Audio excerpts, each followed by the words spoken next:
The fall of the House of Usher. I had not seen Roderick Usher in many years when I received his unexpected letter. His words, trembling and desperate, spoke of a mysterious illness and the torment of his soul. I was drawn by both duty and curiosity to visit him. We had once been childhood friends, though time had forged a chasm between us. The journey to the Usher estate was a somber one. The air grew colder as I approached, and a vague unease settled over me. When the mansion came into view, I stopped in my tracks. It loomed before me like a grotesque monument to decay. Its stone walls were streaked with age, its windows dark and hollow. A singular crack ran from the roof to the ground, dividing the house as if it teetered on the brink of collapse. Crossing the threshold, I felt as though I were entering a realm untouched by time. Shadows clung to every corner, and the faint scent of dampness hung in the air. Roderick greeted me in the dimly lit parlor, his appearance as startling as the house itself. His face was pale and gaunt, his once sharp eyes now wide and haunted. His movements were jittery, as if even his own body was a stranger to him. "It was kind of you to come," he said, his voice soft and trembling. "The house, it takes a toll. I fear it will destroy me." Roderick spoke of his condition with vague words, a nervous affliction that left him hypersensitive to light, sound, and touch. Yet his true torment seemed less physical and more rooted in the house itself. There was an unspoken weight in the air, a presence that neither of us dared to name. As the evening deepened, Roderick mentioned his sister, Madeline. "She is unwell, as I am," he whispered, "but her illness is different and darker." I would not meet Madeline that night, but her name alone stirred a peculiar dread within me.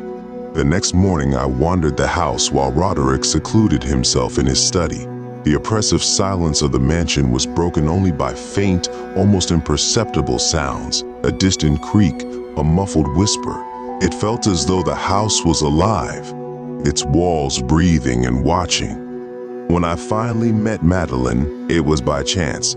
She appeared in the hallway, ghost-like, her face as pale as moonlight. Her movements were slow, deliberate, as if walking required great effort.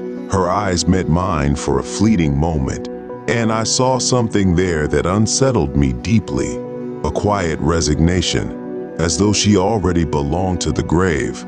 Roderick found me soon after. "She is dying," he said, his voice hollow. "Her spirit lingers between this world and the next, and the house. It clings to her as it clings to me." Madeline's presence seemed to drain the air of life.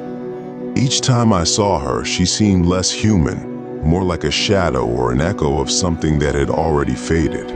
Roderick grew increasingly restless, his music turning discordant, his paintings more grotesque.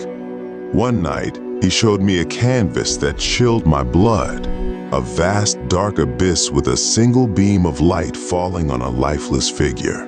"This is what the house wants," he said, trembling. "It devours us, piece by piece." Despite his growing hysteria, I found myself unable to leave.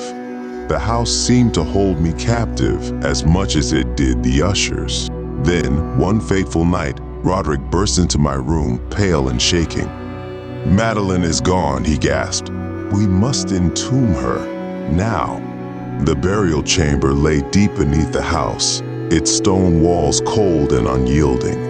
By the dim light of torches, we carried Madeline's lifeless body down into the crypt. Roderick's hands trembled as he fastened the coffin shut, his face a mask of anguish. As we sealed the tomb, I could not shake the feeling that Madeline's eyes had been open, that her pale lips had quivered as though in protest.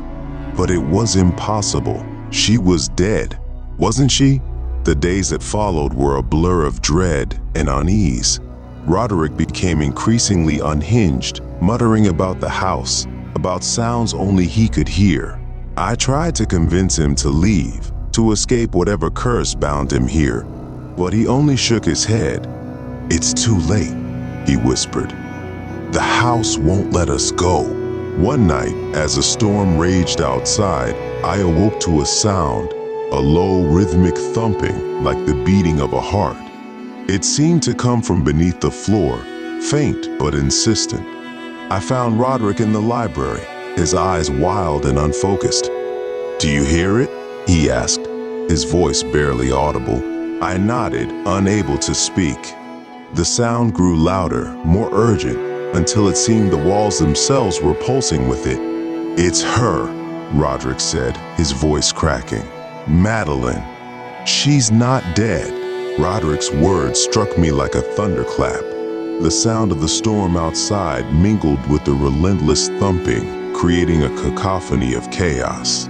"We must go," I urged, but Roderick refused to move. "She's coming," he whispered. "The house will have us both." As the words left his lips, the door burst open with a deafening crash. There stood Madeline, her white gown stained with earth, her face twisted in a grotesque mixture of rage and despair. Her eyes locked onto Roderick, and in that moment I understood. She had clawed her way out of the tomb. Madeline lunged at her brother, and the two collapsed to the ground in a frenzied embrace. Roderick let out a single guttural scream as they fell, and then silence. I stumbled backward, horrified, and fled the house.